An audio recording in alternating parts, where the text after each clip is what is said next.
Ji we can start now. चलिए 1 बज गए, हमें स्टार्ट कर और लेते हैं। रिकॉर्डिंग स्टार्ट हो गई। आपने को होस्ट वगैरह सब असाइन कर दिए? जी जस्ट जी। Last control check. ठीक है, तो चले हम शुरू करते हैं। तो आज का जो हमारा जो टॉपिक है वो है डीक्लटरिंग ऑफ माइंड। तो इसकी इब्तिदा कुछ इस तरह से हुई कि रिसेंटली कुछ यानी पिछले 1 महीने में समझिए, छुट्टियों के दौरान में तो किसी से मेरी बात हुई। तो उन्होंने बताया कि उनके साथ मसला ये हो रहा है कि वो चीज़ें जो है वो भूलनी शुरू हो गई हैं, और चीज़ें जो ऑर्गेनाइज नहीं हो रही हैं, और बहुत सारे काम जो है वो करना चाहते हैं लेकिन वो हो नहीं पा रहे हैं, और एक एक सेंस ऑफ एकम्प्लिशमेंट जो है वो मिसिंग है लाइफ में। तो इस पे हमें ख्याल है कि अच्छा ऐसा करते हैं कि जो हमारा नेक्स्ट टॉपिक है, अपकमिंग टॉपिक ईद के बाद वाला, वो हम इस पे डीकलेक्टरिंग पे बात करते हैं। तो this is how we are here together again about decluttering of mind. तो पहले हम थोड़ा सा एक्सप्लेन करते हैं कि आखिर ये जो वर्ड है ये डीक्लटर या है क्या। तो ये जो है दो दो वर्ड्स का मजमूआ है, एक है डी और एक है क्लटर। तो डी का मतलब है कि कैंसलेशन या किसी चीज़ को रिमूव करना, deactivation for instance that's it. तो और जो क्लटर है वो क्या चीज़ है, अब इसको देख लेते हैं थोड़ा सा। तो क्लटर के लिए मैं आपको थोड़ा सा एक आपसे एक सवाल पूछना चाहूँगा। तो जितने हमारे पार्टिसिपेंट्स हैं यहाँ पे, वो अपनी अपना जो रिस्पॉन्स है वो चैट विंडो में दे सकते हैं, और मैं बताऊंगा आपको कि कैसे रिस्पॉन्ड देना है। लेट सपोज आपका एक चाबियों का रिंग है, वो कमरे में कहीं गुम गया है। ठीक है, अब यहाँ पे 2 लोग हैं। एक जो है वो खातून हैं जिनको लेट सपोज उनका उनका नाम है खातून ए, और एक जो है वो खातून है उनका नाम है खातून बी। ठीक है, तो लेट सपोज ए और बी 2 खवातीन हैं। अच्छा, जो ए हैं उनका जो कमरा है वो मैस हुआ है, बिस्तर फैला हुआ है, कपड़े भी बाहर हैं, और किताबें भी हैं, उनके मेज़ जो है वो उस पर किताब भी हैं, उनका उनका ब्रश भी है, और बहुत सारी चीज़ें जो है वो खातून ए की जो है वो कमरे में फैली हुई हैं। अच्छा, और चाबी भी वहीं कहीं है कि चाबी है कमरे के अंदर ही। अच्छा, जो खातून भी है उनका कमरा जो है वेरी वेल ऑर्गेनाइज्ड है, उनकी मेज़ पे किताबें भी आराम से तमीज़ से रखी हुई हैं, उनके कपड़े भी अलमारी में हैं, उनका कमरा फैला हुआ भी नहीं है, बिस्तर भी आराम से फोल्ड हुआ है, हर चीज़ जो है वो ऑर्डर में है। तो अब आप मुझे बताएं कि जिसकी जो चाबी गुमी है, दोनों की चाबी लेट्स सपोज गुमी है, तो किस केस में चाबी को ढूंढना आसान होगा? खातून ए के केस में ढूंढना आसान होगा या बी के केस में ढूंढना आसान होगा? ए का जो कमरा बुरी तरह से फैला हुआ है और बी का जो कमरा है वो बहुत ही ऑर्गेनाइज है। आप अपने रिस्पॉन्स में ए या बी लिखिएगा। अच्छा, ठीक है, तो एक रिस्पॉन्स हमें मिल गया बी का। ठीक है, ठीक है, तो और भी ठीक है बी में। चलिए, कुछ रिस्पॉन्स आना शुरू हैं, तो लोग यूजुअली वो कह रहे हैं कि वो बी में आसान होगा उसको ढूंढना। तो इसकी वजह क्या है? इसकी वजह ये है कि इनवेरिएबली आप लोग सब ये कह रहे हैं कि बी को ढूंढना आसान होगा, यकीन बी को ढूंढना आसान होगा। इसकी वजह ये है कि जो जो जो कमरा है वो वेल ऑर्गेनाइज्ड है, तो चाबियां जो है वो आराम से मिल जाएंगी। और मोस्ट लाइकली होगा ये कि जो खातून बी हैं जिन्होंने अपना कमरा बहुत ऑर्गेनाइज किया हुआ है, उनकी चाबियां भी किसी जगह पर रहती होंगी। तो इसलिए उनको ढूंढना आसान होगा। हो सकता है एक जगह नहीं तो दूसरी जगह पे जरूर मिल जाएंगी चाबियां। तो लेकिन जो खातून ये है उनको तो पूरा कमरा ही शायद पूरे ऊपर नीचे खंगालना पड़ेगा तो चाबियां ढूंढने के लिए। तो ये बिल्कुल जो इंसानी जहन है उसका भी मामला बिल्कुल इसी तरह से है। अगर आपकी थॉट्स जो हैं वो बुरी तरह बिखरी हुई हों पूरे जहन में, कोई कोई इधर से भी चल रहा हो, कोई इधर से भी थॉट्स चल रही हो, कोई यहाँ से एक आइडिया आ रहा हो, वहाँ से एक एक्शन आइटम उभर रहा हो, इसको पैसे देने हैं, इससे ये बात करनी है, इसका ये वादा पूरा करना है, और उसको बच्चे को पढ़ाना है, खुद खुद का ये कोर्स अटेंड करना है, वगैरह वगैरह वगैरह। अब ये सारी थॉट्स जो है वो दिमाग में जब चल रही होती हैं, तो ये दिमाग भी बिल्कुल उसी खातून एक एक कमरे की तरह से है जिनका कमरा बुरी तरह से बिखरा हुआ है। तो इसी के ऊपर हम आज इंशाल्लाह बात करेंगे, किस तरह आप अपने माइंड को डी क्लटर करेंगे, चीज़ों को ऑर्गेनाइज करके रखेंगे, तभी आपको चीज़ें जो है वो ढूंढने में आसानी होगी। चीज़ें जब ढूंढने में आसानी होगी तो इसका मतलब है कि आपकी थॉट प्रोसेसिंग जो है वो भी फास्टर होगी और वो भी ऑर्गेनाइज तरीके से होगी। ठीक है, बिल्कुल इसी तरह से आप मल्टीपल एग्जांपल्स आपको देखेंगे, आपको नजर आएंगे। मिसाल के तौर पर पोस्ट ऑफिस चले जाएं, पोस्ट ऑफिस में उनके पास जिस कंट्री का जो खत होगा, एनवलप होगा, वो उस कंट्री के बॉक्सेस बने होंगे या उनके शेल्फ बने होंगे, वहां पे जाता होगा। अगर इमेजिन करें वो सारी कंट्रीज के सारे जो लेटर्स हैं वो एक जगह पे डाल दें और उसको फिर उसका सॉर्ट आउट करने की कोशिश करते हैं, कितना वक्त ज़ाया होगा। इसी तरह से उन लोगों का वक्त भी ज़ाया होता है और उन लोगों को परेशानी भी ज़्यादा होती है जिनका माइंड जो है वो पूरा क्लटर्ड होता है। तो आज हम इसी के ऊपर ही इंशाल्लाह ताला हम बात करेंगे। अच्छा, होता क्या है क्लटर्ड माइंड से, क्यों क्यों हम इसके ऊपर बात करें कि जब आपका माइंड क्लटर्ड होता है, जब चीज़ें जो है वो एक दूसरे में गुम होनी शुरू हो जाती हैं, यहाँ से कोई वहाँ से, तो होता क्या है कि आपको फिर लगता है कि समझ में नहीं आ रहा है कि हो क्या रहा है, वक्त आखिर जा किधर रहा है, और चीज़ें जो हो नहीं पा रही हैं, और चीज़ें इतनी ज़्यादा हो रही हैं कि समझ में नहीं आता कि 24 घंटे में कैसे की जाएंगी। तो ये सारी चीज़ें जो है, ये क्या होता है कि ये लाइफ बिकम्स ओवरवेलमिंग। अच्छा, जब लाइफ ओवरवेलमिंग होती है तो you start losing your focus. जब आपको फोकस लूज होता है, life becomes appears more overwhelming and you tend to lose more and more focus. ये एक दूसरे के साथ लाजिम मलजूम है। तो ये इसी के बारे में इंशाल्लाह ताला हम बात करेंगे। तो हम ना कुछ पॉइंटर्स आपको या टिप्स आपको देते रहेंगे, तो we would like you to write those tips over over a period of our session. ये क्वेश्चन करना है, और आपने ज़रूरी नहीं कि आप जवाब दें, अगर आप चाहें तो आप जवाब दे सकते हैं उस पर चैट विंडो पे, और अगर चाहें तो मुझे प्राइवेटली भी जवाब दे सकते हैं, so that I don't read out allowed.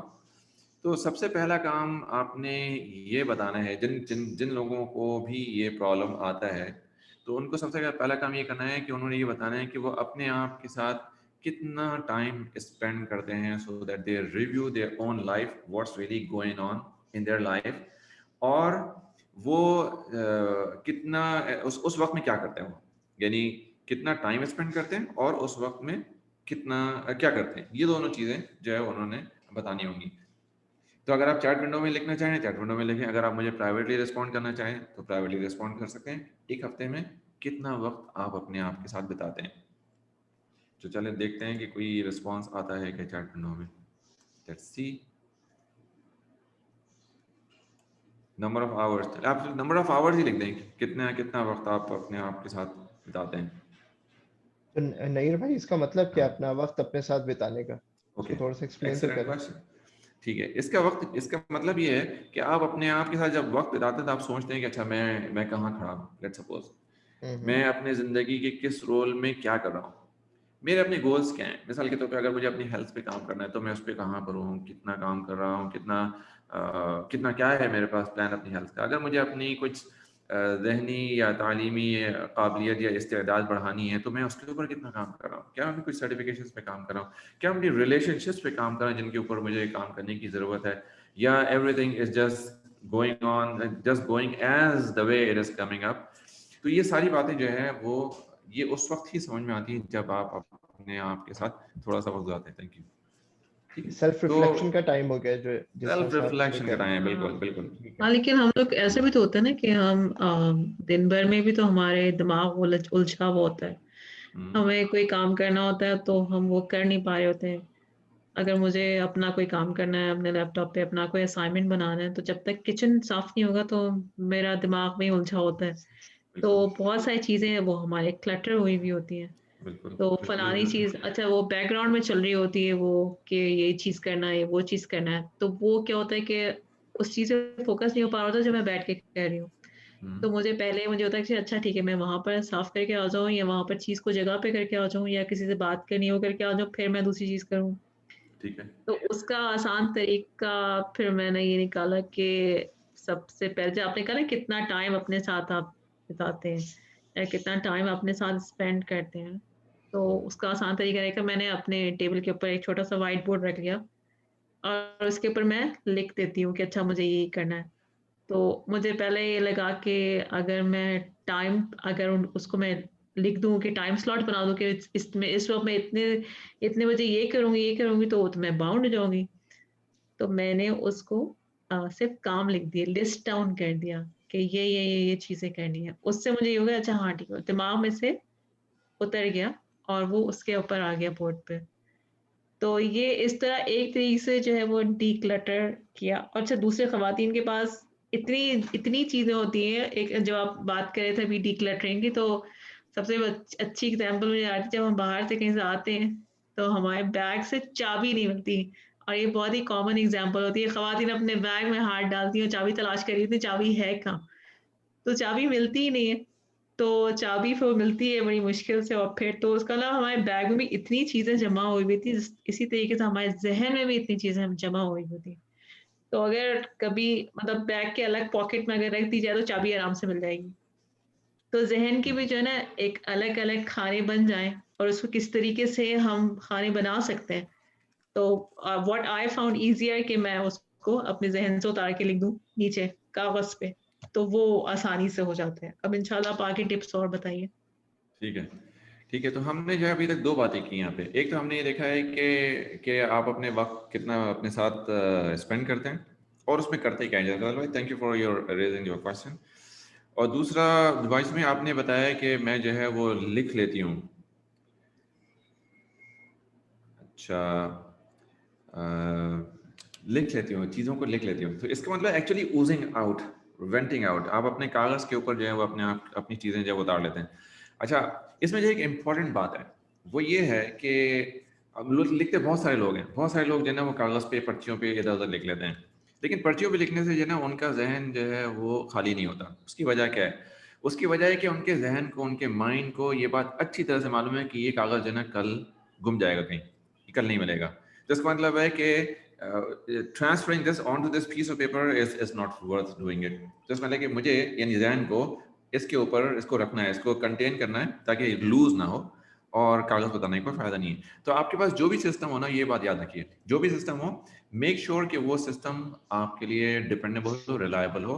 उसके ऊपर वो आप जब भी उसको रिट्रीव करना चाहें, वहाँ से इन्फॉर्मेशन जो है वो निकल सकती हो। तो ये बात बड़ी इंपॉर्टेंट है। तब जब आपके ज़हन को इत्मीनान हो जाए ना कि आपके जो कागज़ है या जो आपका जो बोर्ड है, वो हमेशा एक्सेसिबल रहेगा, वो उसके ऊपर से कोई चीज़ गायब नहीं होगी, तो फिर आपका ज़हन जो है वो इत्मीनान में आना शुरू हो जाएगा। तो सबसे पहले हमने बात किया कि अपने साथ वक़्त स्पेंड करना है, उसमें क्या करना है, उसके अंदर लिखना है। मिसाल के तौर पे चीज़ें हैं, आपने जो भी काम करने हैं वगैरह-वगैरह, किसी से कोई भी चीज़ को इम्प्रूव करना है तो उसको भी लिख लें। जब आप चीज़ों को लिखना शुरू कर दें कि आपका ज़हन जो है वो थोड़ा-थोड़ा सुकून में आना शुरू हो जाएगा। अच्छा, फिर नेक्स्ट क्या करना होगा आपको?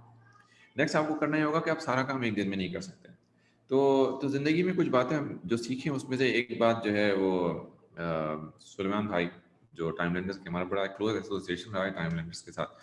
तो सुलेमान भाई ने हमें एक बात ये सिखाई है और वो ये है कि not everything that you see good around has to be done by you. ठीक है? Not everything that you see good around has to be done by you. हर अच्छी चीज़ आपको नज़र आई वो आपने नहीं करनी, दूसरों को भी कुछ अच्छा काम करने दें। नंबर 1 बात ये है। Whatever good that you have decided to do need not be done today. Whatever good that you have decided to do need not be done today. चीज़ों को प्लान कर सकते हैं ना, इंशाल्लाह अल्लाह ताला नियतों का अजर देने वाले हैं। तो उम्मीद है कि आपकी नियत अच्छी होगी तो आपको बाद में अजर मिलेगा इंशाल्लाह, अगर वो चीज़ ना भी हो। ठीक है? तो चीज़ों को जो है ना थोड़ा-सा प्लान कर, सारी की सारी चीज़ें जो है वो इकट्ठी ना लें। तो coming back to the point कि आपने जो काम करना है उसको आप प्रायोरिटाइज कर लें कि ये चीज़ जो है वो अभी करनी है और ये चीज़ जो है वो अभी नहीं करनी है। मिसाल के तौर पर अगर कोई लॉन्ग टर्म आइडिया है तो उनको आप पार्क कर दें कहीं पर।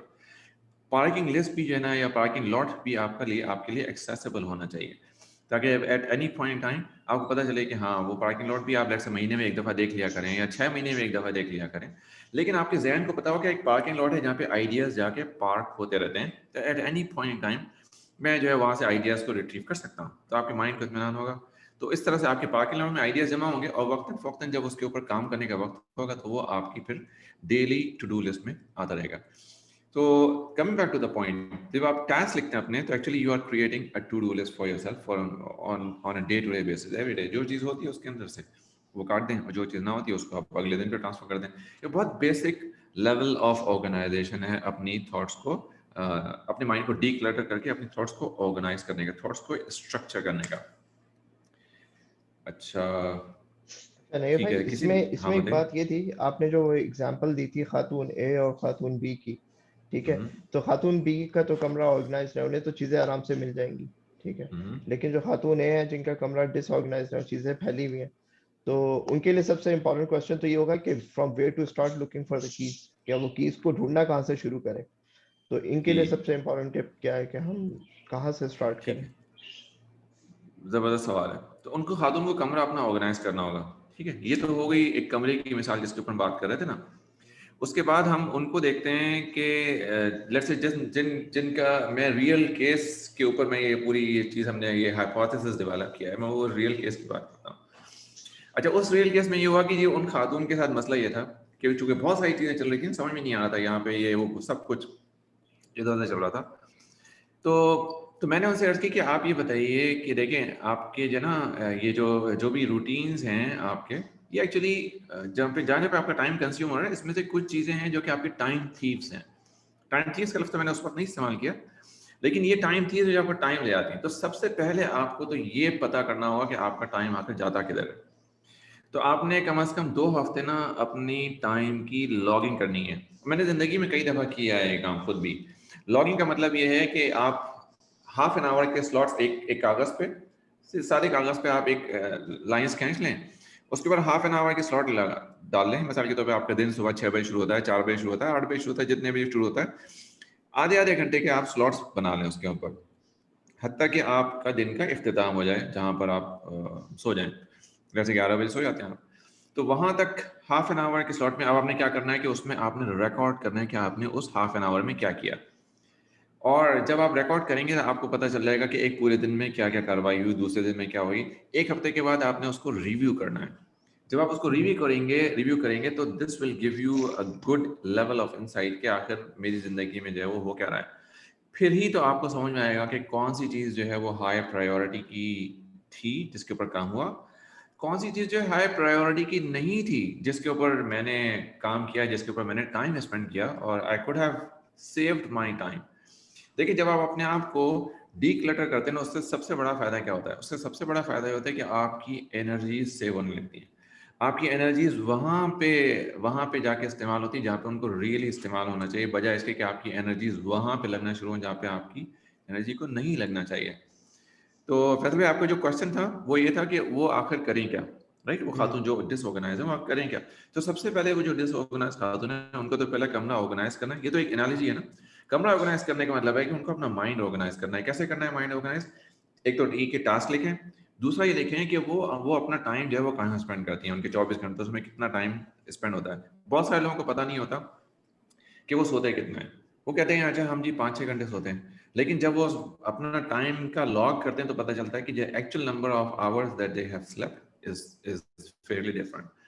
अच्छा जी, हम जो है वो तो सोशल मीडिया पे टाइम स्पेंड ही नहीं करते हैं, लेकिन पता चलता है कि जब उनके मोबाइल पे एक ऐप इंस्टॉल की जाए जिसका नाम है ऐप यूसेज, और कोई भी ऐप, बहुत सारी ऐप्स हैं इस तरह की जो आपको बताती हैं कि आपके एक दिन में कितना मोबाइल आप इस्तेमाल करते हैं।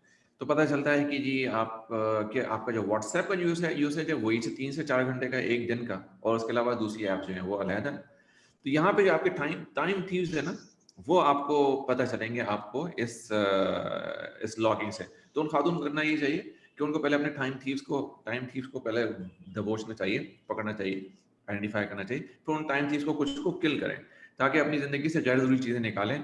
फिर माइंड जो है वो आहिस्ता-आहिस्ता करके सुकून में आना शुरू होगा।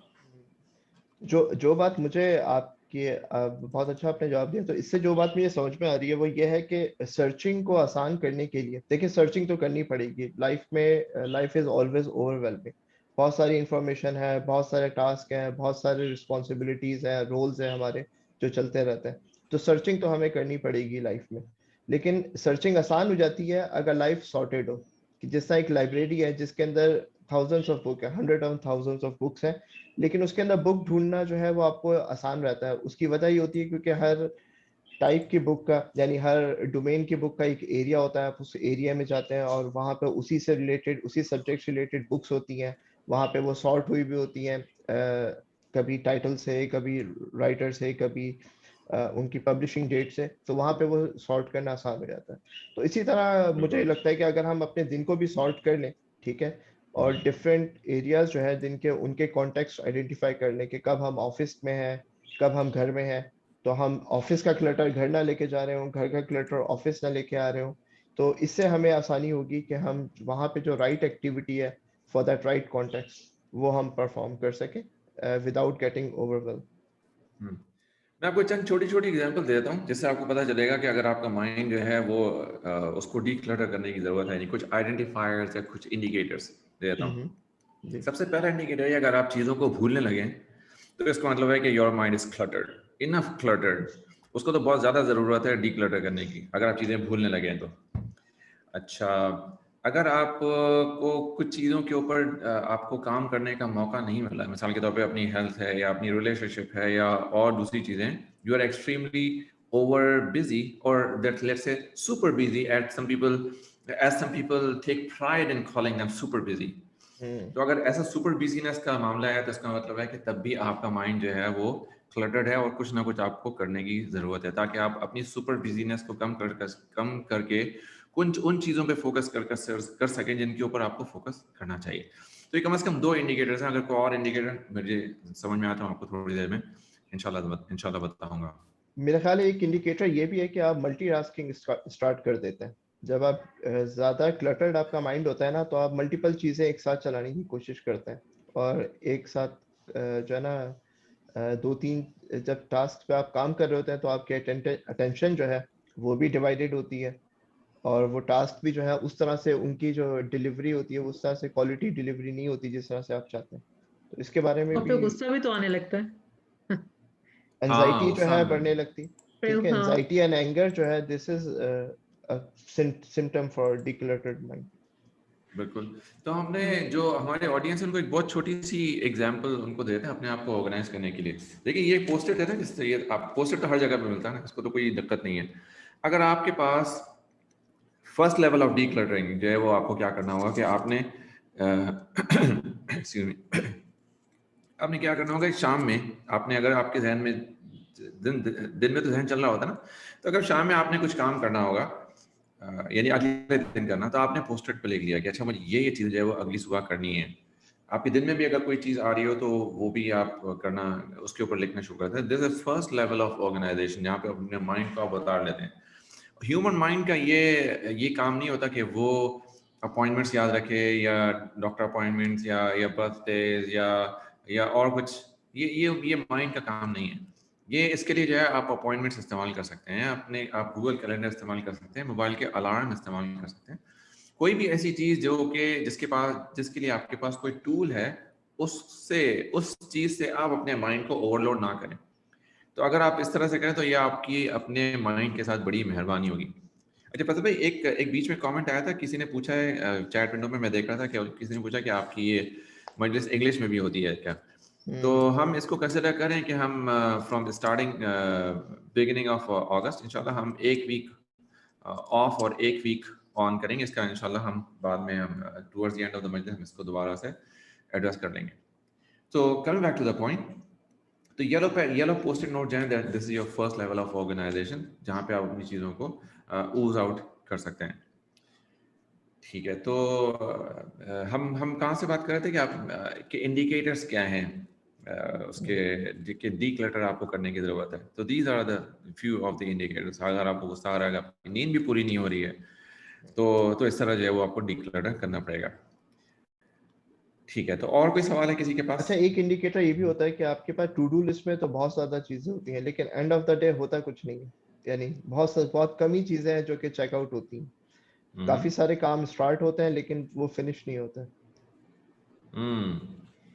अच्छा ठीक है, तो इसकी क्या वजह होती है? मैं आपको वजह बताता हूँ, लेकिन मैं जानना चाहता हूँ कि किसी के ये और एक के जहन में कोई इंडिकेटर है चीज़। एक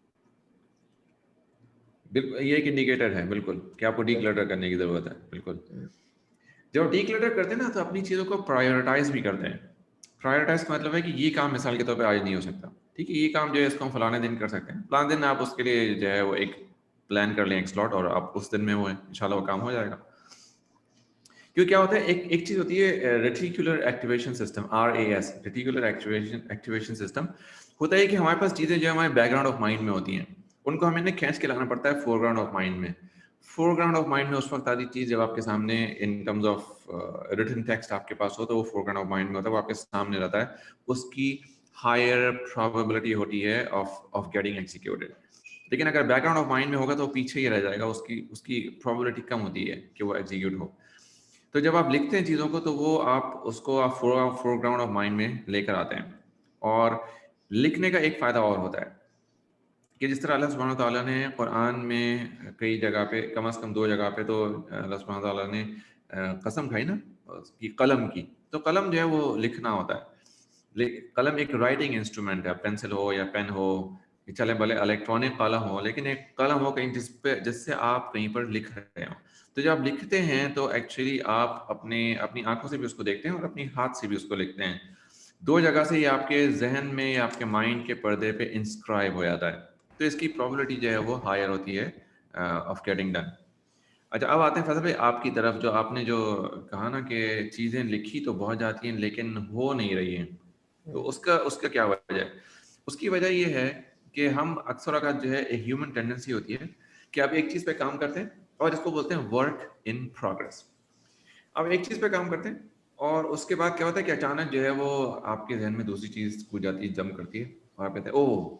इसके ऊपर ज़्यादा अर्जेंट है काम करना, चलो मूव कर देते हैं। तो आप क्या करते हैं, उसके ऊपर जंप कर जाते हैं, जो पहली चीज़ है उसको आपने अधूरी छोड़ दिया। दूसरी चीज़ पे जंप किया, दूसरी चीज़ तीसरी पे जंप किया, तीसरी से चौथी पे जंप किया, फिर आपको ख्याल है वो पहली जो है वो पूरी नहीं हुई। फिर then you come back to the first again. उसके ऊपर आपने काम करना शुरू कर दिया और फर्स्ट को किसी हद तक आपने आगे पहुँचाया, लेकिन दूसरी, तीसरी और चौथी, ये 3 अभी बाकी हैं।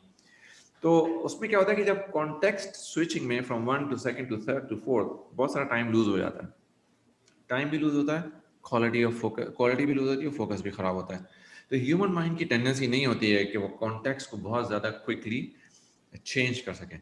तो अगर तो आप चाहते हैं कि आपके पास एक सेंस ऑफ अकॉम्प्लिशमेंट हो, तो आप कम चीज़ों से शुरू करें, कम चीज़ों से शुरू करें और उनको make sure that you get them done, rather than you start with a big list of things and not being able to finish anything out of that.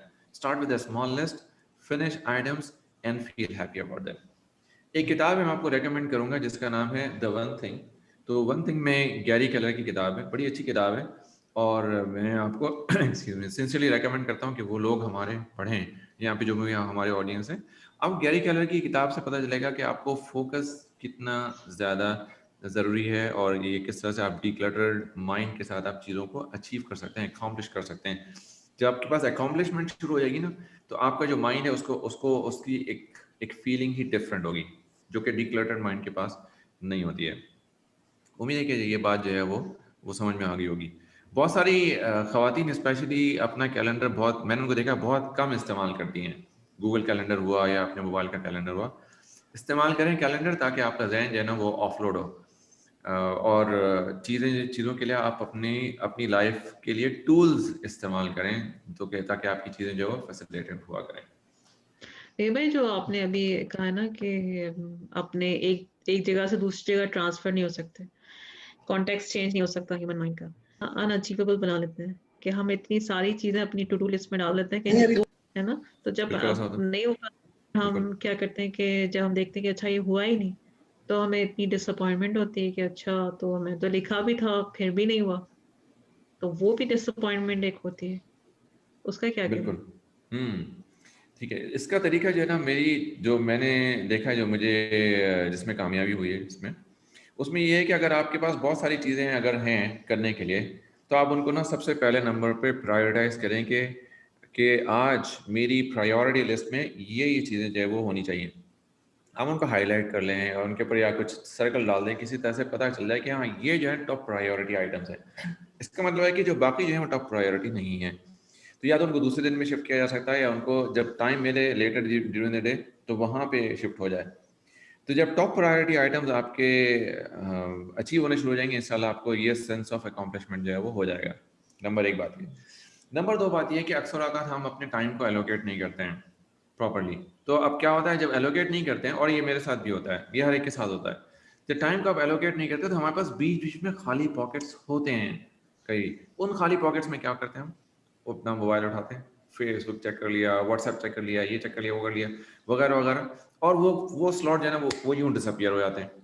Time जो है वो तो निकल जाता है वहाँ पे, हालांकि वो टाइम वो यूज़फुली इस्तेमाल किया जा सकता था। वो कब इस्तेमाल हो सकता था यूज़फुली, जबकि आपके पास कोई रिमाइंडर आ रहा होता कि आपको पता है हाँ ये वाला टाइम जो है वो इसको इस जगह पे इस्तेमाल होना है, और उस जगह पे इस्तेमाल इसलिए नहीं हो पाया क्योंकि आपके पास लिखा हुआ नहीं था।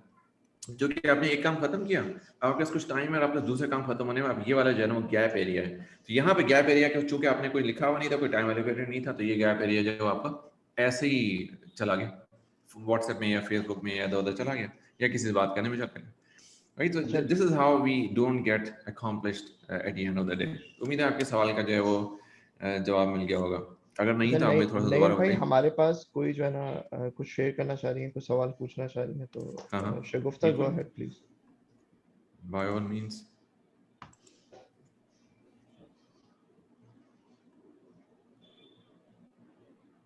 आप अपना माइक अनम्यूट करके बोल सकती हैं शगुफ्ता। अस्सलामुअलैकुम। वालेकुम सलाम। ये टॉपिक बहुत मुझे अट्रैक्ट कर रहा है और बहुत अच्छा लग रहा है, सबसे पहली बात। और दूसरी बात मैं ये कहना चाहूँगी कि ये इसमें आपने इंडिकेशंस जो बताई हैं, ये इंडिकेशंस जब हम भूलने लगते हैं या सुपरविजनेस हमारे अंदर होती है, तो फिर हम एक अपने माइंड को डिक्लटर करने की हमें नीड होती है। That's good. अच्छा, इसकी एक छोटी सी मैं और एक बात कहूँगी कि आप बार बार डिसऑर्गेनाइज खातून कह रहे हैं, तो डिसऑर्गेनाइज पर्सन मेरा ख्याल है कि ये बहुत अच्छा एक लफ्ज़ होगा। ठीक है, ओके, एक्सीलेंट, थैंक यू। इसमें आपने जो सबसे पहले बात की है सेल्फ रिफ्लेक्शन की ना, सेल्फ रिफ्लेक्शन जो है वो डीक्लटर ऑफ माइंड के लिए एक छोटा सा पार्ट ज़रूर है, बट सेल्फ रिफ्लेक्शन जो है मेरे ख्याल में अपने फीलिंग्स को, इमोशंस को, अपने एक्शंस को, अपने थॉट्स को, इन सब को एक ऑर्गेनाइज करने के लिए, एक हमें अगर अच्छा लगता है तो क्या अच्छा लगता है और क्यों अच्छा लगता है, अगर हम खुश होते हैं तो हम किस चीज़ से खुश होते हैं और वो क्या वो ये सही है या गलत है, तो इसके लिए हमें सेल्फ रिफ्लेक्शन की ज़रूरत होती है। तो हमें अपना टाइम अपने साथ ज़रूर गुजारना चाहिए। जैसे कि मैं एग्जांपल ये दूंगी कि मुझे वॉक करते हुए तन्हा, अकेले, अलोन, मैं किसी अच्छी जगह पे या कहीं ऐसी वहाँ ज़्यादा शोर नहीं हो और वो अपने साथ वक्त गुजारना, इस तरह मुझे अच्छा लगता है। और वो वाकई ये सारे अपने फीलिंग्स और थॉट्स को हम उस वक्त कंट्रोल भी कर रहे होते हैं, समझ भी रहे होते हैं, और भी बहुत सारी चीज़ें इसके अंदर है। अच्छा, अब इसमें सेल्फ रिफ्लेक्शन सिर्फ इसलिए ज़रूरी होता है, ये इसमें एक छोटी सी चीज़ है कि हम अपने माइंड को डीक्लटर करें। अच्छा, डीक्लटर के साथ साथ ये जो हम अपने वीकली मंथली टास्क हम अपने बनाते हैं और इसमें हम प्रायोरिटी अपने जो है वो फिक्स करते हैं, देन उसमें हम फोकस एरिया देखते हैं, माइलस्टोन्स तय करते हैं, तो उसमें हम बहुत अच्छे से अपने आप को प्रोडक्टिव तो कहेंगे, इफेक्टिव भी बना सकते हैं और प्रोडक्टिव भी बना सकते हैं। दोनों तरह से काम होती हैं, ठीक है। कहीं पे ज़रूरी है कि आप प्रोडक्टिव हो और कहीं पर ज़रूरी है कि आप इफेक्टिव हों। इसमें एक बुक आपने जो बताई, वन थिंग, इंशाल्लाह मैं उसको ज़रूर देखूंगी। और मैं भी एक शेयर कर लूँ, स्टेफन आर कोवी की एक बुक है 7 habits of highly effective people. तो ये मेरी तरफ से शेयरिंग थी। Thank you so much. Thank you so much for sharing this. और आपकी बात सही है, बजाय इसके कि हम डिसऑर्गेनाइज खातून के हम डिसऑर्गेनाइज पर्सन कह सकते हैं, आपकी बात सही है। तो ये खाली खवातीन का मसला नहीं है, बहुत सारे लोग भी डिसऑर्गेनाइज होते हैं जिनकी थॉट जो है वो हैपहज़र्ड होती हैं, वो फोकस नहीं होते हैं, कभी इधर काम करते हैं, कभी इधर काम करते हैं। अल्लाह ताला सबको तौफीक अता फरमाए। और आपकी ये बात भी बिल्कुल सही है कि जो सेल्फ रिफ्लेक्शन है, it is primarily about how what makes you happy, और सब कुछ फीलिंग्स अपनी और अपनी लाइक्स डिसलाइक्स वगैरह, उसके बारे में आप रिफ्लेक्ट करते हैं। और उसका एक हिस्सा जो है वो ये भी है, क्योंकि हम उस वाली चीज़ को एड्रेस नहीं करें इसलिए हमने उसका जिक्र नहीं किया था, लेकिन आपकी बात बिल्कुल सही है। अच्छा, जो स्टीफन कोवी की जो किताब है 7 habits of highly effective people, ये भी बहुत अच्छी किताब है। It's one of the world's best selling books. तकरीबन कोई 27-28 साल पुरानी किताब है, और ये मेरा ख्याल है पब्लिश हुई थी 1992 में या 93 में। तो इसमें जो एक चैप्टर है टाइम कोऑर्डिनेट्स का, वो बहुत अच्छा चैप्टर है, जिसमें स्टीवन कोवी ने बहुत अच्छी तरह से एक्सप्लेन किया है कि कौन सी चीज़ इम्पोर्टेंट है, कौन सी चीज़ अर्जेंट है। और अगर आपको इसकी मजीद एक्सप्लेनेशन चाहिए हो या इसके ऊपर इन्फेरेंसेस आपने डेवलप करने हो, तो मैं आपको सिंसियरली रेकमेंड करूंगा कि आप टाइम लैंडर्स की वेबसाइट पर जाइए, www.timelenders.com। उसमें जाइए, रिसोर्सेज, फ्री रिसोर्सेज, और उसके अंदर स्ट्रेटेजिक टाइम मैनेजमेंट का मैनुअल फ्रीली अवेलेबल है, वो डाउनलोड कर लें। उसमें टाइम कोऑर्डिनेट्स का चैप्टर पढ़ें, तो उसमें स्टीफन कवी ने जहाँ पे छोड़ा है टाइम लैंडर्स, उसके ऊपर बिल्ड किया है फर्दर उस मॉडल को, और उन्होंने बहुत एक्सटेंसिवली उसके ऊपर काम किया है। तो जितने लोग हमारे पास यहाँ पर हैं ऑडियंस, अगर वो उस मैनुअल को डाउनलोड करके पढ़ लेते तो इंशाल्लाह उनको बहुत फायदा होगा इंशाल्लाह। ठीक है, तो फैजल भाई हम आगे चलते हैं फिर। जी ठीक है। अच्छा, हमने ठीक है, यहाँ पे हमारे पास बात और कर ली कि हमने सॉर्टिंग की बात कर ली। सॉर्टिंग इम्पोर्टेंट है, हम्म, प्रायोरिटी सेट करना इम्पोर्टेंट है। ठीक है। अच्छा, प्रायोरिटी में अक्सर जो एक गलती लोग करते हैं ना, वो ये करते हैं कि हर चीज़ को वो इम्पोर्टेंट मार्क कर लेते हैं। ठीक है, कि ये भी काम इम्पोर्टेंट है, वो भी काम इम्पोर्टेंट है। तो टू डू लिस्ट जो होती है ना, उसके अंदर हर चीज़ इम्पोर्टेंट होती है। तो इसमें जो आप स्विचिंग की बात कर रहे थे ना, कि जब हम कॉन्टेक्स्ट स्विच करते हैं, एक काम कर रहे होते हैं, वर्क इन प्रोग्रेस होता है और फौरन से एक दूसरा काम याद आ जाता है। ऐसा तभी होता है जब आपके पास प्रायोरिटी तो हो, लेकिन वो प्रायोरिटी इतनी वेग हो कि हर चीज को आपने इंपॉर्टेंट मार्क कर लिया। ठीक है। तो टू डू लिस्ट बनाते हुए और प्रायोरिटी सेट करते हुए ये भी जरूर ख्याल करें कि कोई भी दो चीजें जो है वो एक जैसी नहीं है, no matter how important they are. ठीक है, किसी एक को प्रेफरेंस चाहिए, क्योंकि आप अपना जो टाइम है वो एक वक्त में सिर्फ एक ही चीज को दे सकते हैं। You can not do two things at the same moment.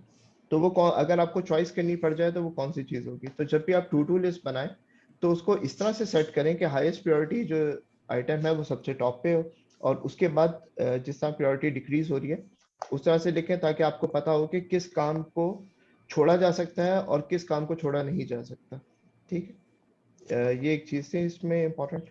और सही, दूसरा ये ठीक था है। कि जो टू डू लिस्ट है उसको बहुत ज्यादा एक्सटेंसिव ना करें। उसको आप एक डे टाइट कंपार्टमेंट की जो एक फिलॉसफी है ना, कि आप उसको एक डे के लिए ही सिर्फ मुख्तस करें कि यार मुझे आज क्या करना है, what do I want to achieve today और टुमारो। अगर आप रात को बना रहे हैं दूसरे दिन के लिए तो सिर्फ वहां तक रखें। ठीक है, आपके कोई बड़े गोल्स हैं, बड़े विजन है, ठीक है, वो आपकी नजर उनकी तरफ होनी चाहिए, लेकिन उन विजन तक जाने के लिए नेक्स्ट पॉसिबल फिजिकल स्टेप छोटा सा क्या है जो कि मुझे कल करना है, वो आपकी टू डू लिस्ट में आना चाहिए।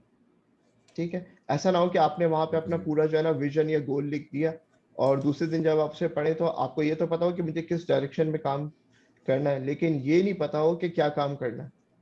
ठीक है, एक ये भी चीज होती है।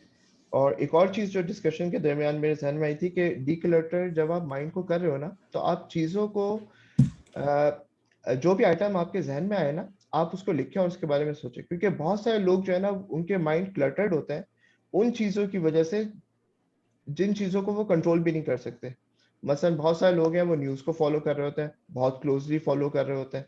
ठीक है, तो उनका माइंड इससे क्लटर्ड होता है कि यार यूएस के इलेक्शन में कौन जीतेगा, कौन हारेगा, कौन सी स्टेट में कितने वोट्स हैं, कौन सी स्टेट जो है ना वो स्विच कर सकती है, कौन सी किसके पास जा रही है। ठीक है, इससे अगर आपकी जिंदगी में, आपके विजन में, आपके गोल्स में कोई फर्क पड़ता है तो ठीक है, this is important information for you. अगर नहीं पड़ता तो आप तो ये इसकी कोई इंपॉर्टेंस नहीं है। तो इसको आप रखें बेशक अपनी जिंदगी में कि यार मुझे अपनी नॉलेज बढ़ाने के लिए इसको चाहिए, लेकिन इसको लो प्रायोरिटी की तरफ रखें।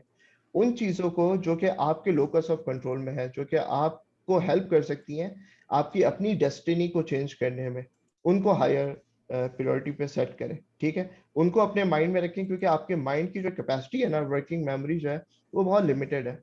उसके अंदर आप बहुत सारी चीजें नहीं रख सकते एक साथ।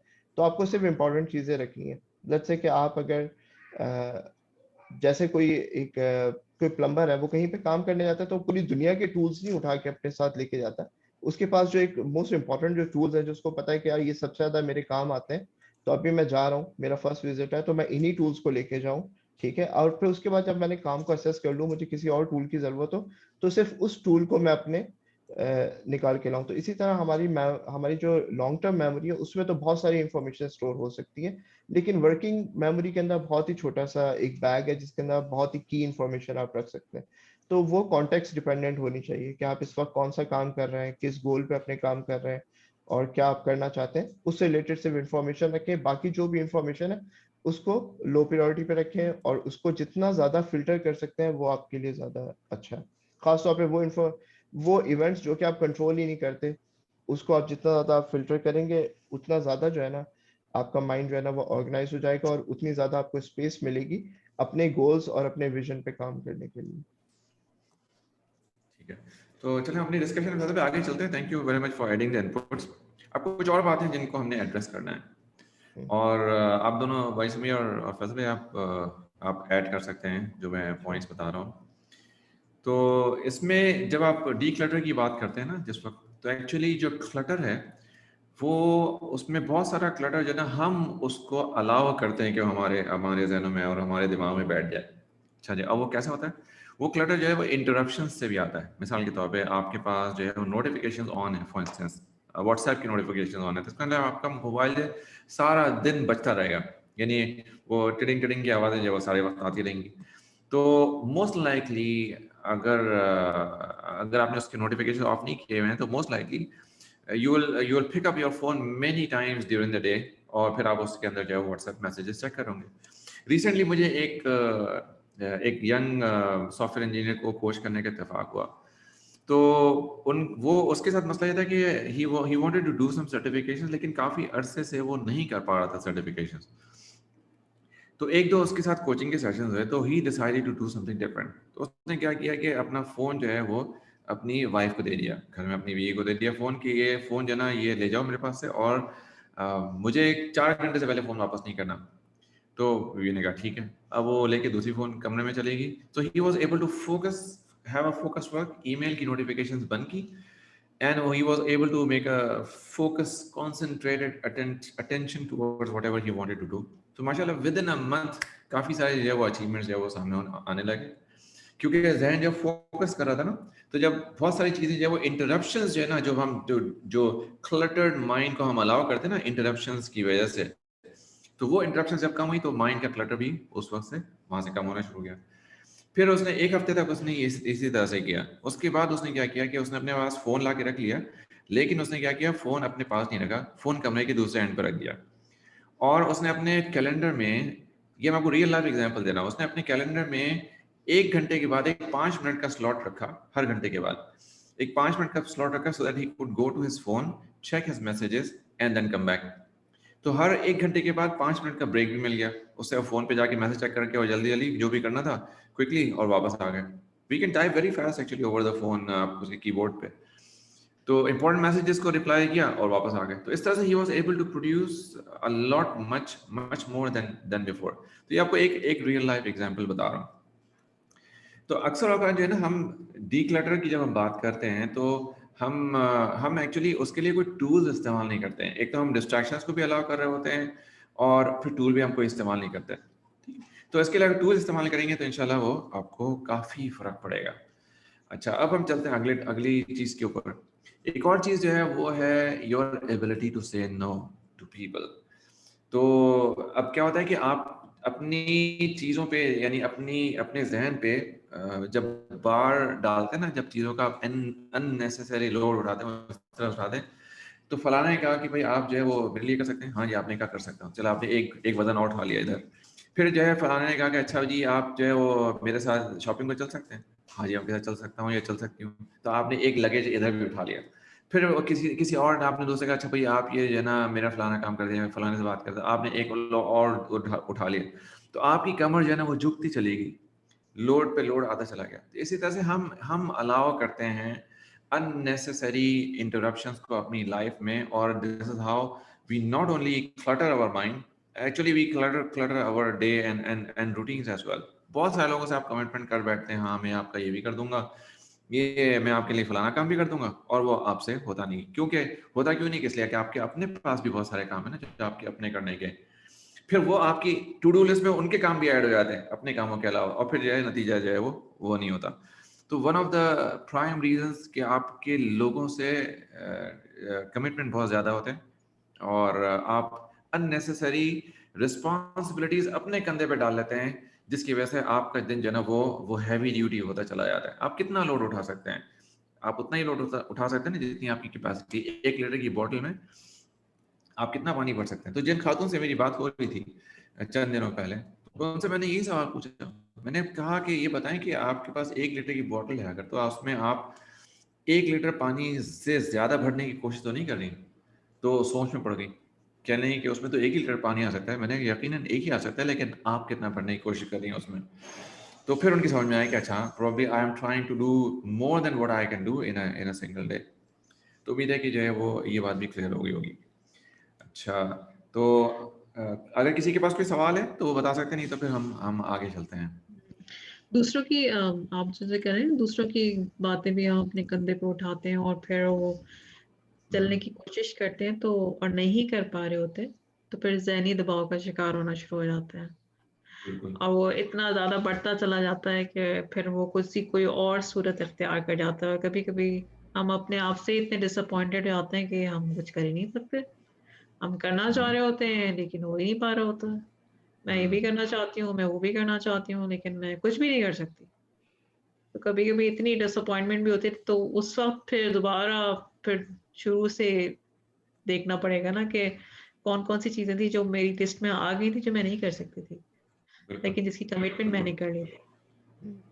बिल्कुल, थैंक नहीं यू भाई, मैम फॉर आपने एडिंग दिस। आपने जो वो एग्जांपल दी ना कि असर्टिवनेस की, कि we don't have the ability to say no, ये इस पे काफी डिपेंड करता है। तो ये बिल्कुल इसकी एग्जांपल जो है ना, एक उस होटल की तरह के जहाँ पे एक लिमिटेड रूम्स हो और वो लेकिन आने वाले गेस्ट को ना बोल सके, ठीक है। तो अल्टीमेटली लोग आते रहेंगे तो क्या होगा, तो आपकी लॉबीज फुल होना, पहले आपके रूम्स फुल होंगे, फिर आपकी लॉबीज फुल होना शुरू हो जाएंगी, फिर लोग आपके बारे में बात करने लगेंगे कि यार देखो कितनी बेकार सर्विस है इनकी, ये तो कोई काम भी नहीं करके दे सकते, ठीक है। क्योंकि आपकी एबिलिटी नहीं है कि आप लोगों को टाइम पे मना कर सकें और उनको बता सकें कि यार मैं जो हूँ अब पूरा बुक हो चुका हूँ, मेरे पास टाइम और कैपेसिटी नहीं है। तो you start over booking your self, ठीक है। उसमें फिर एक चीज ये भी होता है कि आप अपनी जो प्रायोरिटीज हैं, अपनी जो गोल्स हैं, आप उनको कॉम्प्रोमाइज करना शुरू कर देते हैं, ठीक है।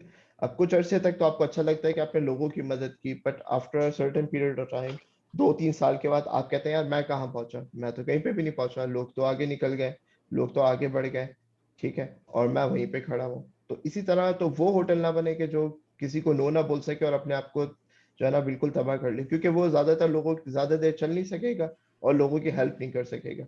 तो सिर्फ आप उतनी ही चीजों को यस बोले, ठीक है, जो आप कर सकते हैं। लेकिन नो बोलने का जो तरीका है वो ऑफेंसिव नहीं होना चाहिए, ठीक है, और डिस्ट्रक्टिव नहीं होना चाहिए। उससे आपके रिलेशनशिप पे इम्पैक्ट नहीं पड़ना चाहिए। आपको चाहिए कि प्रॉपरली आप एक्सप्लेन करें कि आप क्यों किसी की बात को नो बोल रहे हैं और उसको एक पॉसिबल ऑप्शन दे दें, ठीक है, मैं अभी आपका काम नहीं कर सकता, अभी आपकी हेल्प नहीं कर सकता, लेकिन मेरे कैलेंडर में this is the next possible slot for you, कि जिस दिन मैं आपके साथ, अगर आप बोले मैं आपके साथ चलूँ तो मैं आपके साथ चल सकता हूँ और आपकी हेल्प कर सकता हूँ। तो इस तरह से जो है नो बोलना लोगों को आसान हो जाता है रिलेटिवली।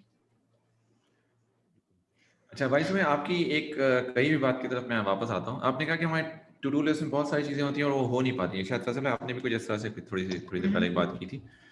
तो होता क्या है, इसकी एक और वजह है। इसकी वजह ये है कि हम अपनी टू डू लिस्ट में जब चीजें लिखते हैं ना, वो इतनी क्लियर नहीं होती हैं। तो हम जो है ना बड़ी सी टास्क लिख देंगे उसके अंदर। जी अब जब बड़ी सी टास्क लिख देंगे तो क्या होगा, हमारे जहन को पता है कि ये जो टास्क है ना ये बहुत बड़ा है और इसमें हाथ डालने का मतलब है कि 2-3 घंटे गए मिसाल के तौर पे, या ये टास्क जो है वो आज नहीं हो सकता। तो हमारा जहन जो है ना उसको, जिस तरह आप गर्म पतीले को हाथ नहीं लगाना चाहते ना, हमारा जहन उसको एड्रेस ही नहीं करना चाहता, उससे दूर रहना चाहता है बिल्कुल। तो वो चीज़ जो है हो नहीं पाती। उसका तरीका क्या है, अगर आप if you really want to get things done, तो उसका तरीका ये है कि आप अपनी टास्क को छोटे छोटे हिस्सों में उसको ब्रेक कर लें चंक्स में डिवाइड और कर दो। आप छोटी छोटी चीज़ों को करते जाएं और उसके ऊपर टिक करते जाएं। तो ये जो आपकी टू डू लिस्ट है ना, इसको आप दिन में कई दफ़ा चेक करोगे, प्रॉब्ली 4 से 5 दफ़ा चेक करोगे। तो उसके अंदर चीज़ें जब होनी शुरू हो जाएंगी तो आपको फिर अंदाजा होगा हाँ कि हाँ ये हो भी रही हैं और it is also giving you a sense of accomplishment. तो मुझे याद है कुछ अर्से पहले मैं एक मैनेजर के साथ एक मीटिंग में था। तो मीटिंग जब हमारी ख़त्म हुई तो जो मैनेजर था वो मीटिंग के नोट्स भी ले रहा था। तो अब वो साहब जो है बेचारे सर पकड़ के बैठे हुए हैं, लिटरली इस तरह सर पकड़ के बैठे हुए हैं कि मैं करूँ क्या, इतना सारा काम है, इस एक मीटिंग के बाद मुझे इतना सारा काम मिल गया, मैं क्या करूँ। तो मैं 5 मिनट के लिए मैंने उनसे बैठा कि लेट्स डिस्कस दिस टुगेदर। तो मैंने उनसे कहा कि अच्छा आपके पास जो है वो काम क्या क्या है। तो उन्होंने जो है वो काम मुझे बताया कि ये चीज़ें जो है उनके पास लिस्ट में लिखी हुई हैं। मैंने कहा अच्छा ऐसा करते हैं, इसको छोटे छोटे आइटम से ब्रेक कर लेते हैं। उन्होंने कहा ठीक है। 5 मिनट में हमने उनके साथ जो है वो लगाया उस पे और क्या किया कि उस चीज़ों को आइटम में ब्रेक कर दिया, छोटे छोटे आइटम में, एक्शन आइटम में। अब वो छोटे छोटे एक्शन में आइटम में जब ब्रेक किया तो उसमें क्लैरिटी डेवलप होगी, चीज़ों को स्टेप्स सामने सामने वाजे होने शुरू हो गए ना। तो जब स्टेप सामने वाजे होना शुरू हो गए तो फिर उसको ये भी समझ में आया उन साहब को कि हाँ ये तो डूएबल है। पहले जो चीज़ जो है पहाड़ की तरह लग रही थी, अब वो छोटी छोटी जो है वो डूएबल हो जाती है। तो एक बात याद रखें कि इंच बाय इंच, ये लिख लीजिएगा, एक बड़ी मशहूर सेइंग है, आपको आप इंटरनेट पे टाइप करेंगे आपको मिल जाएगी inch by inch life is a cinch, yard by yard life is hard. Inch by inch मतलब जब एक एक इंच चलते हैं ना तो लाइफ इज सिंच, सिंच लिखते हैं CYNCH। लाइफ जो है बहुत छोटी सी इजी टू अकॉम्प्लिश चीज बन जाती है, लेकिन यार्ड बाय यार्ड जब एक एक पूरा गज लेके चल रहा होता है, yard by yard life becomes hard. तो छोटी छोटी चीज़ों को ब्रेक करते हैं तो वहाँ पे जो है वो चीज़ें आसानी से अकॉम्प्लिश होना शुरू हो जाती हैं। इसकी तो मल्टीपल एग्जांपल्स जो है ना मैं आपको दे अच्छा सकता हूँ। एक और नए एग्जांपल भाई, देता हूँ आपको एक। हाँ बताएं। यहाँ पे क्वेश्चन है, चले उसको एड्रेस कर लेते हैं ताकि जो है ना हाँ श्योर, ये बात पूरी बिल्कुल जाए। बिल्कुल। किसी ने पूछा है कि I have a problem that in some days I do my tasks very actively and manage things in a very good way. But the time I saved, I again wasted either in sleeping and doing purposeless things.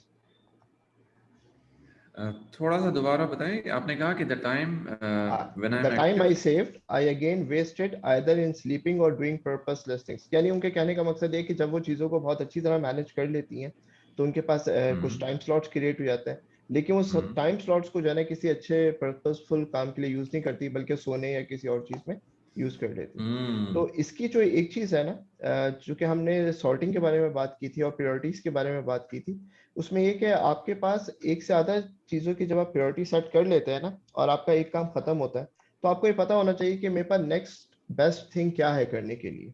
ठीक है, अगर आपके पास next best thing नहीं है तो फिर ऐसा ही होगा कि वो जो टाइम जो भी क्रिएट हुआ है ना वो वैक्यूम होता है, वो किसी और एक्टिविटी को जो है ना खींच लेता है अपनी तरफ, या तो वो यूट्यूब होगा या व्हाट्सएप होगा या सोना होगा, यानी कोई भी पर्पसलेस एक्टिविटी हो सकती है।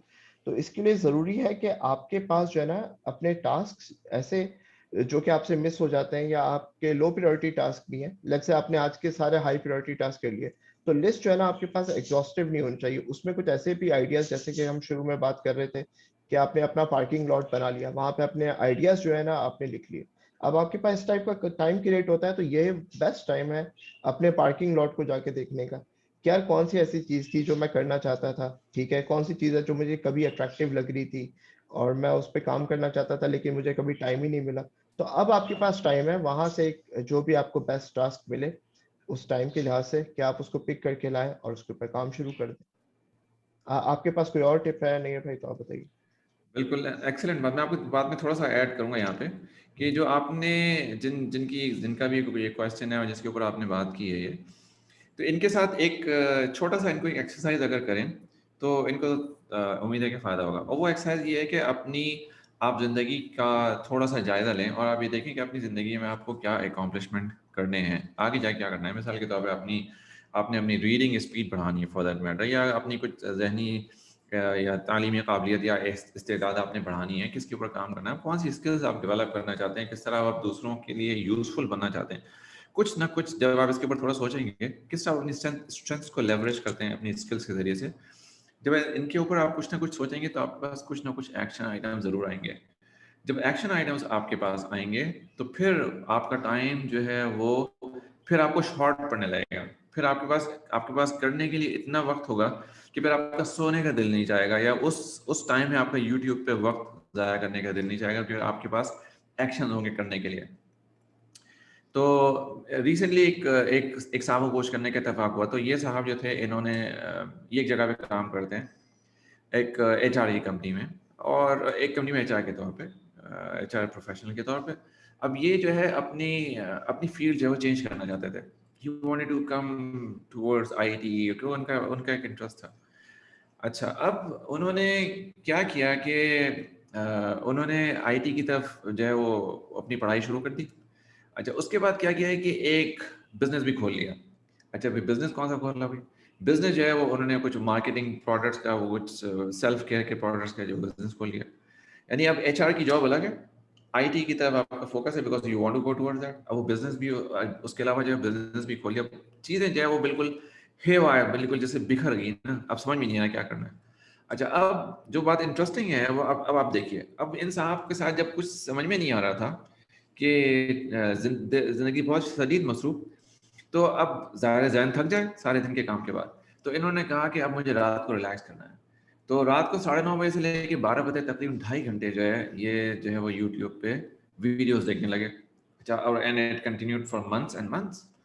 तो जब मेरी इनसे बात हुई तो मैंने इनसे पूछा तो कह रहे मुझे रिलैक्सेशन के लिए बड़ा ज़रूरी होता है। तो मैंने कहा अच्छा चलो ठीक है। मैंने उनको उस वक्त उनको नहीं टोका। अगले ही सेशन में, वेरी नेक्स्ट सेशन जो 3-4 दिन के बाद दोबारा मेरी उनसे बात हुई, तो then he by himself he admitted कि वो जो मेरे साथ एक सबसे बड़ा जो शदीद ज़हनी कोफ्त होती थी वो मुझे इस वजह से होती थी कि ये सारा दिन तो टाइम कंज्यूम हो गया और अब चीज़ें समझ में नहीं आ रही हैं, और उसके बाद जो है जो यूट्यूब पे 2.5 घंटे जो ज़ाया हो गए, उसकी एक जो गिल्ट क्रिएट होती थी उससे, वो जो ना मुझे ले डूबती थी बकौल उनके ना। तो फिर जब उनके समझ में आया कि अच्छा उनका डायरेक्शन क्या है ज़िंदगी का, तो फिर ही हिमसेल्फ सेड इट कि अच्छा मुझे ऐसा करना चाहिए कि फिर मेरी जो यूट्यूब की वॉचिंग है, जो व्यूइंग है, वो पर्पसफुल होनी चाहिए। मैंने कहा वो कैसे? तो कहने लगा अगर मैं उस डायरेक्शन में जिसमें मैं जाना चाह रहा हूँ, अगर मैं वहाँ की चीज़ें देखने से शुरू कर दूँ, तो मेरी काबिलियत बढ़ती जाएगी और मुझे चीज़ें करने के लिए आसान हो जाएंगी। मैंने कहा बहुत ही अच्छी बात है। So alhamdulillah, guy was smart enough to be able to understand this, and he started doing it, mashallah, alhamdulillah. पता है हमारे पास टाइम बस काम खत्म ही हाँ, होने हम वाला यहाँ है। पे कोई अगर हम रैप अप कर लेते हैं। और बिल्कुल एक चीज इम्पोर्टेंट ये है कि जो लोग इस डीक्लटरिंग के बारे में और टाइम ऑर्गेनाइजेशन और प्रोडक्टिविटी के बारे में मजीद जानना चाहते हैं, तो उनको हम रेकमेंड कर सकते हैं कि वो डेविड एलन की एक बुक है गेटिंग थिंग्स डन, ठीक है, जो कि आपको हेल्प करती है पूरा एक सिस्टम बनाने में, जिसको एक एक्सटर्नल ब्रेन के तौर पे कहता है कि आपका ब्रेन जो है ना, उसको आपने डीक्लटर करना है, तो you will create an external brain outside yourself, जो कि एक सिस्टम है कि आपके पास कौन से टास्क हैं, कौन से प्रोजेक्ट्स चल रहे हैं, कौन से काम है जो हाई प्रायोरिटी के हैं, उनको आपने नेक्स्ट उसमें करना है, कौन सी चीजें जो कि वेट कर सकती हैं, पार्किंग लॉट में जाएंगे। तो वहाँ वो बुक आप पढ़ सकते हैं। और मजे की बात यह है कि ये बुक अब टीन्स के लिए भी अवेलेबल है, जो कि उन्होंने बहुत ही उसको सिंप्लीफाई कर दिया और बहुत ही इंटरेस्टिंग स्टाइल में लिखा है। तो ये बच्चों के लिए भी बहुत अच्छी है। तो इसका नाम मैं शेयर कर देता हूँ। जो लोग फर्दर रीड करना चाहें इस टॉपिक के बारे में, डिक्लटरिंग और प्रोडक्टिविटी के बारे में, तो वो यहाँ से भी कुछ इन्फॉर्मेशन ले सकते हैं। नहीं भाई, आप कुछ कहना चाह रहे हैं ठीक है। तो? अच्छा नहीं, हमारे पास अनाउंसमेंट है कि अब हमारी जो ये मजलिस होगी, ये अब हमारी मजलिस जो है वो फोर्टनाइटली होगी, उर्दू की मजलिस, राइट। इसी तरह से हमने डिसाइड किया था हमारी जो नेक्स्ट मजलिस होगी वो अब 7 को अगस्त को नहीं होगी, वो होगी 14 अगस्त को। फैसले हमने इसी तरह से यही डिसाइड किया ठीक है था। जी, ऐसे ठीक ही है, डिसाइड करें। ठीक है। तो हाँ, 7 अगस्त को हमारी मजलिस नहीं होगी। अब हमारी जो उर्दू की मजलिस होगी फिर वो 14 को होगी, और फिर उसके बाद फिर 21 को नहीं बल्कि फिर 28 को होगी। तो 14 और 28, तो इस तरह से ऑल्टरनेटिंग वीकेंड्स पे और ऑल्टरनेटिंग सैटरडेज पे हम उर्दू की मजलिस करेंगे, और ऑल्टरनेटिंग सैटरडेज पे फिर हम इंग्लिश में बात करेंगे। तो actually 1 week English 1 week Urdu, इस तरह से फिर हम बात करेंगे। तो हमारी जो उर्दू की जो मजालिस होंगी, there will be more focused on personal lifes, और लोगों के जो डे टू डे चैलेंजेस हैं, आप हमें बता सकते हैं हमारे फेसबुक पेज पे जाके कि आप किस मौजूआत पे बात करें, क्योंकि हम तलाश में रहते हैं कि किन मौजूआत पे बात करें जिससे लोगों को ज़्यादा से ज़्यादा फ़ायदा हो सके। अच्छा, जो हमारी इंग्लिश की मजालिस होंगी वो होंगी मोर लेस कॉर्पोरेट वर्ल्ड पे फोकस होंगी। उसमें हम प्रोडक्टिविटी चैलेंजेस के बारे में बात कर सकते हैं, करेंगे इंशाल्लाह। टीम चैलेंजेस के बारे में बात करेंगे, लेट्स से कॉर्पोरेट एंगेजमेंट के बारे में, जो बहुत सारी जो मामला है कॉर्पोरेट वर्ल्ड के, और उसके बारे में हम उनको फोकस करना शुरू करेंगे इंशाल्लाह ताला। तो आप दोनों मजालिस में आ सकते हैं, you more than welcome to attend either of them. और अगर आपकी इस बारे में कोई ओपिनियन है, कोई राय है, तो you more than welcome to write back to us. So thank you very much for joining. Inshallah, look forward to seeing you soon again. Inshallah on 14th of August. So 7th of August को मजलिस नहीं होगी, 14th of August को we look forward to seeing you again here in Mumkin Majlis. Jazakallah khair. Subhanak Allahumma wa bihamdika nashhadu an la ilaha illa anta nastaghfiruka wa natubu ilayk. Wassalamu alaikum wa rahmatullahi wa barakatuh.